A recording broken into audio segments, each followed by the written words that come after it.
guys, we just got in this awesome new camper. It's the 290BH Tracer, power tongue jack, heated and enclosed underbelly, even got a dog leash holder up front, double doors and an outdoor kitchen with a grill.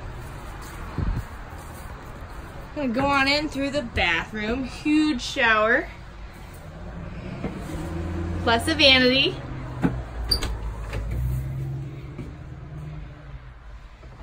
Alrighty. In the back here we have our awesome double bunks, very large. You also have storage and your entertainment, your kitchen. Awesome living space. Look at all this room. U-shaped dinette and a hide-a-bed couch. Lots of storage. And a queen-size bed with a ton of storage and solid surface steps.